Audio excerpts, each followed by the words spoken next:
Welcome to Our Girl Relationships. On this channel, we discuss day-to-day problems people face in their lives. Let's start with the video. It's been about 6 months since I, 16 male, had to move in with my dad, 47 male, and his family after my mom died, and I still feel like his wife and my half-siblings despise me just for being there. The issue of mom's pictures getting destroyed turned what was already a crappy situation into something that is just killing me.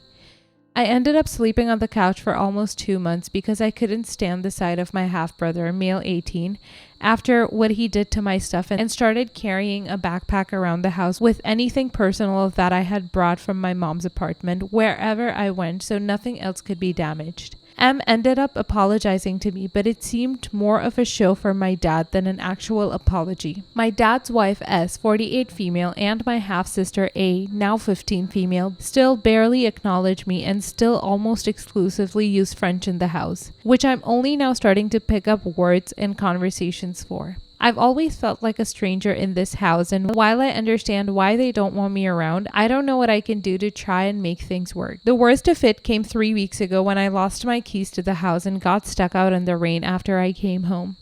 I tried calling my dad, but he didn't pick up, and I rang the doorbell as many times as I could because I saw S's car outside the house, so I knew she was home. There isn't much close by us, so I couldn't walk anywhere to wait. By the time my dad got home an hour and a half later, I was soaked and cold, and when we got inside, S just said that she was on a call and couldn't hear the doorbell ringing. I couldn't even talk to her and just went upstairs and cried in the bathroom before going to bed. My dad apologized later for not seeing my message sooner, but that's not really the issue here. I feel sick living here and can barely eat or sleep half the time. My grades are tanking and I don't feel like I can talk to anyone.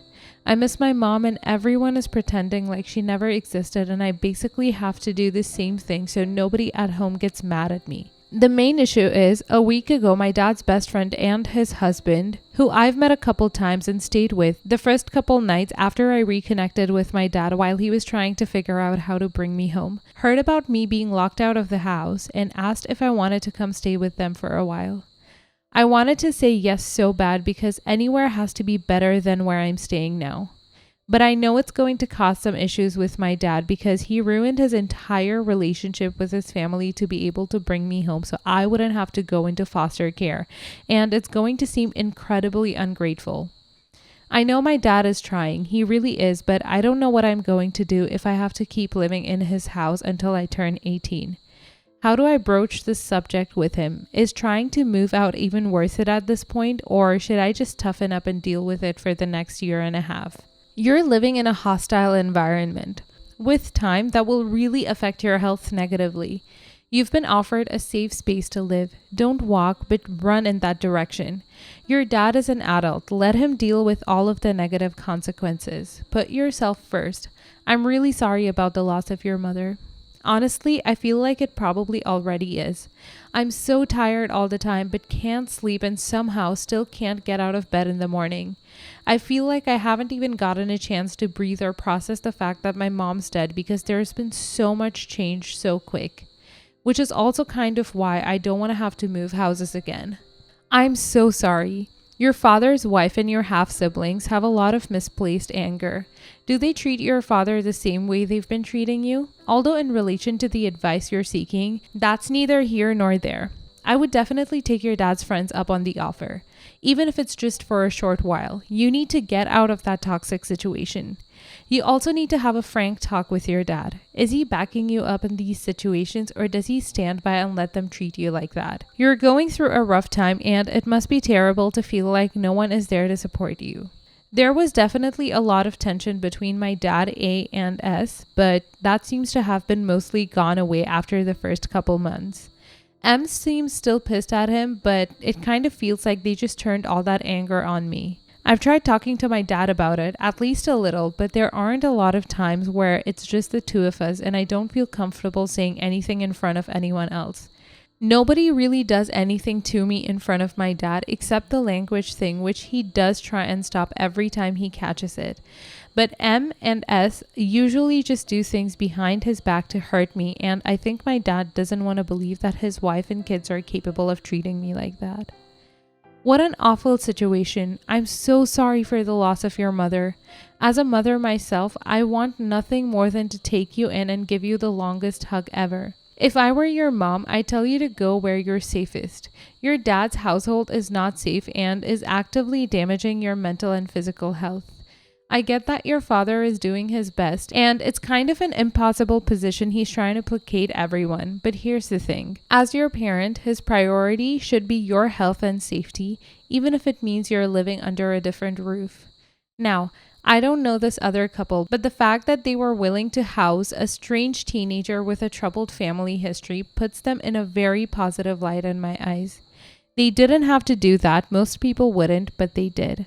You have the option of going back where you'd be safe. Please prioritize yourself. That being said, I don't know the best way of going about it. One commenter mentioned going for a weekend, then a bit more frequently to ease the transition. I like this idea, but I worry about your stepmom retaliating somehow. It sounds like anything she can do to make you suffer, she will. Maybe she'll impose on your dad to forbid you from going over there because she'd rather you be miserable. On the other hand, she may be overjoyed to finally be rid of you. I suggest you make a plan. One option is to try the ease transition route, but be prepared to 100% move out at the first sign of things going awry. Another option is to straight up move out. Talk to your dad first. If he can't make time for one-on-one time with his kid, then screw it. Leave. You will have your answer. That's nice he kept you out of the foster system, but don't mistake him doing the bare minimum as something you need to repay. You don't owe him a damn thing. Take care of yourself first. Honestly, when I read this comment, I had to go sit outside and cry for a little bit because just the thought of getting a hug from my mom was enough to set me off. I really needed that, thank you. My dad's best friend and his husband are really nice from the times we've interacted, and honestly are the ones who put all the blame on my dad for actually having the affair and then keeping me a secret until it had to come out. They know none of this is my fault, and I think they're just trying to figure out a way to help me, and I really don't feel like I deserve it considering how little they know me. I'll try and figure out how to get my dad alone this weekend because I don't know how much more of this I can take.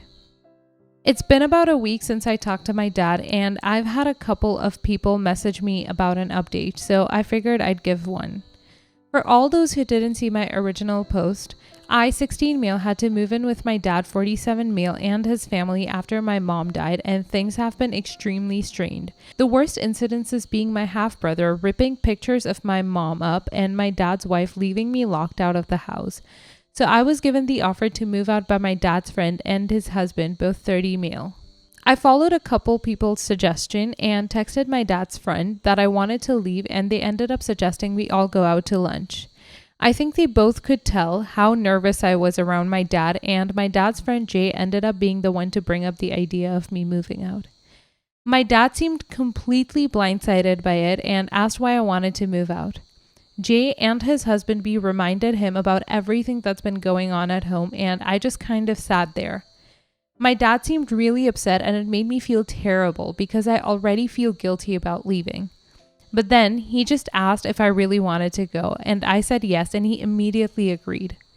It kind of hit me that I wanted him to try and fight for me, to say sorry for everything that he's been letting happen, and for my dad to try and keep me at home, but he just let go of me like it was nothing. It's been hard after my mom died, and my dad's the only family I've got left, so it didn't really make me feel any better about leaving, even though I don't have to deal with my dad's family anymore.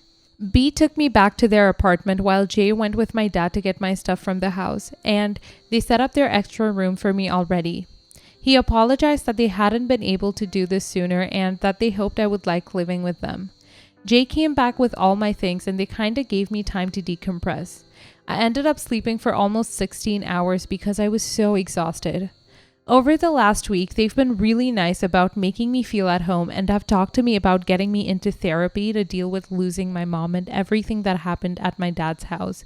They're also trying to figure out how to move me into a different school so I don't have to deal with my half-sister, and everyone knows that my half-brother. It's the first time in months that I feel like I can actually breathe, and I don't feel like I'm constantly on guard. My dad hasn't texted me much or reached out in the last week, so I don't know what's going to happen with him, but for now, I'm safe, I guess. So that's what happened so far. Thanks to everyone that gave me advice and wished me well. It's been really hard lately and it made me feel less alone. I'm so happy that you're happy, original poster, but I think you made a mistake in your post. You wrote, "It's been hard after my mom died and my dad's the only family I've got left. Some random people just gave you a home. Someone who basically didn't really know you but offered a spare room to you and that they'll take care of you. They're organizing school stuff, they're there for you, they're dealing with your problems. They know when they should speak for you and give you the time you need. You have at least 2 more family members, original poster. You just got adopted. Maybe not legally, but people just adopted you in their lives. You're not alone. It sounds like you're in a good situation after being in a very bad one. It was good you moved out as your dad was not likely to change his wife and children. Definitely go to therapy. You went through a lot and it sounds like J and B are good people. Maybe they have a little experience with tough family situations and can be there to help you. You can definitely now rest and then be able to get back up in a situation that allows you to focus on your best future. I'm sorry your dad didn't work out, but after some time, you will be 1,000 times better off than if you stayed at home.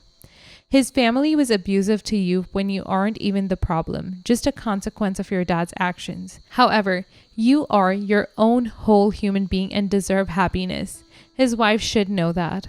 His wife shouldn't have been a bad person and treated you poorly and thereby teaching her children to treat you badly because of her own unhappiness with your father.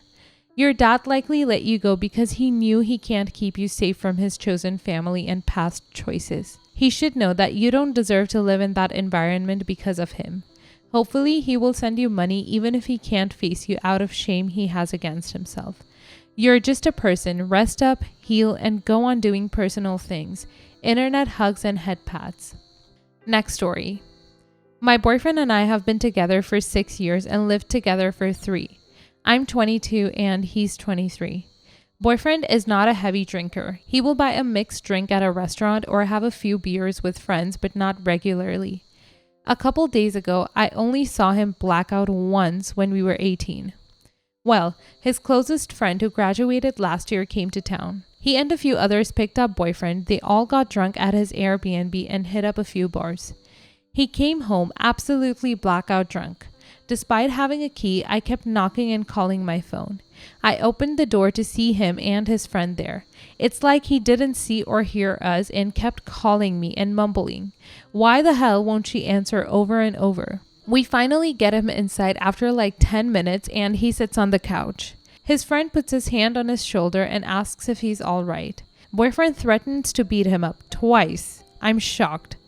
I asked the friend how his wife and daughter are and he was shocked. I knew he had a family, so I'm aware he was blackout drunk too. He got all excited and started showing me pics of his kids.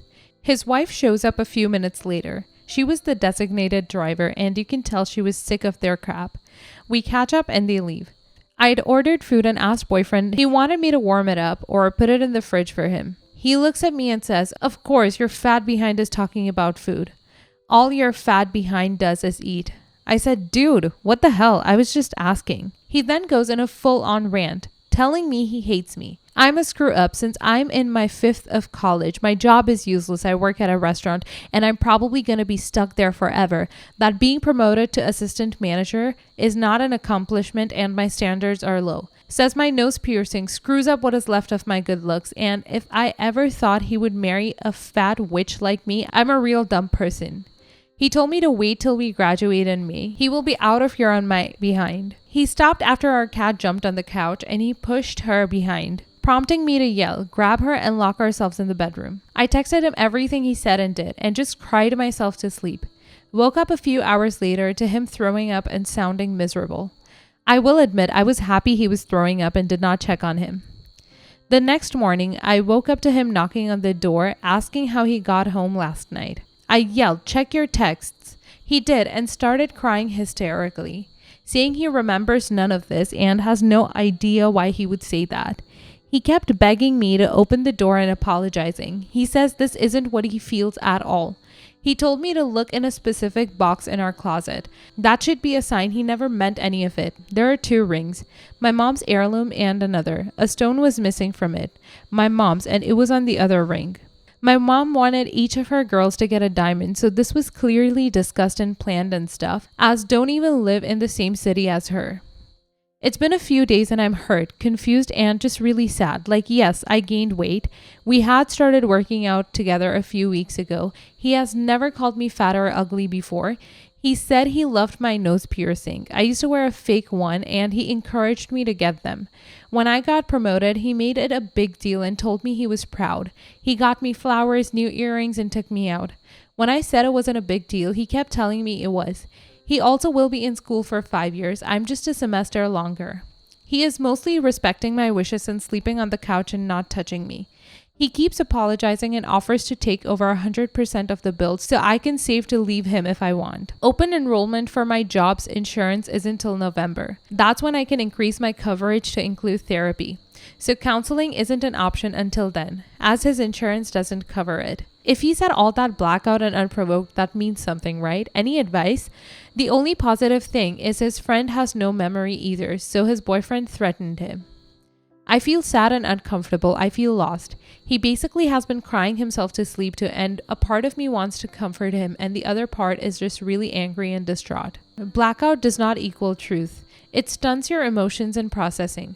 What he said was hurtful, and there may be some small measures of truth, maybe the weight gain. I disagree with what I've seen others say, that he's trying to give you the option to leave as guilty of something. Sometimes when people hurt those they care about, they overextend the apology, etc.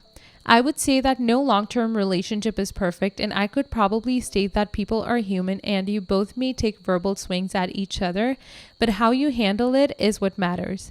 If he's willing to maybe not drink and you're willing to get down to what really bothered you, are you unhappy with your weight, etc., and work on it together, etc. Yeah, Reddit has this idea that alcohol is truth serum or something, but I have absolutely said stupid crap while drunk that I didn't mean and wasn't my secret inner thoughts. I think a lot of people have, which does not mean original poster has to put up with this. That would be insanely hurtful and I don't know if I could ever get over it. But the idea that it has to be the truth because he said it when he's drunk does not track with my experience. Honestly, this is a tough one. Like, true blackout drunk people are so gone, their brains are basically drowning. I don't know that I take 100% of what came out of the heart, but to be fair, he could be partially feeling some of those things. At a minimum, I would suggest if you want to stay, he should give up drinking full stop. Both, so it doesn't happen again, and an act of good faith of the gravity of his words. How do you feel being in the house with him now? I'm so sorry that happened. Here's the thing. Commenters are saying his being drunk means he was being honest, but that is only partially true. It's our choices that determine our character, right?